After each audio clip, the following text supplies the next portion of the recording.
ஜனநாயகத்தை வரக்கூடாது. நாங்கள் எதுக்கு அது வந்திருந்தா 234 தொகுதி நாம தான். இந்த ஜனநாயக படம் மட்டும் ரிலீஸ் ஆகியிருந்தா 234 தொகுதி நாம தான் வெற்றி பெற்றிருப்போம். யாராலையும் மாற்ற முடியாது. நான் பார்க்க மறுபடியும் பார்த்துட்டு இருக்கலாம்னு ஆசையை போச்சு.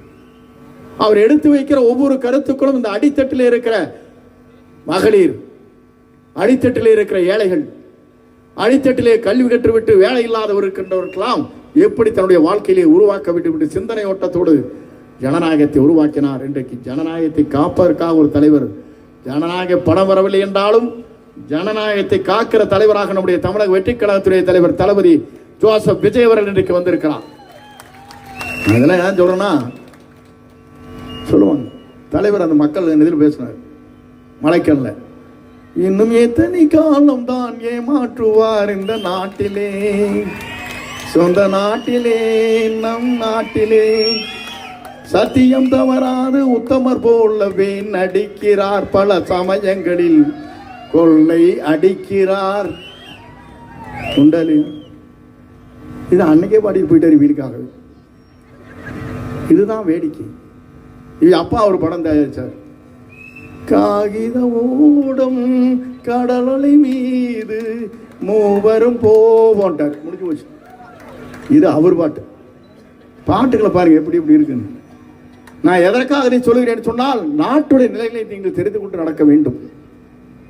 எல்லாரும் நினைச்சாங்க. என்ன காரணம்? 108 பேர் நாங்கள் ஜெயிச்சிட்டோம்.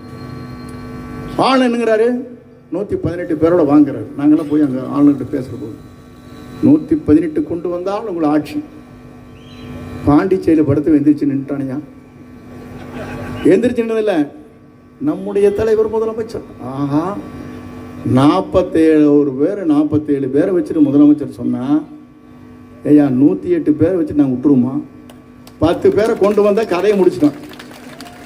திமுகவும் அண்ணா திமுகவும் கூட்டணி வைக்கிறது என்று தமிழ்நாட்டின் வரலாற்றில் யாருமே சிந்திக்க முடியாத ஒரு சிந்தனையை ஓட்டத்தை உருவாக்கியவர் அன்னைக்கு பேசிட்டு போனவர் தான். அதுக்கப்படுத்த வேற சொல்லக்கூடாது, சொன்னா வெக்கக்கேடு.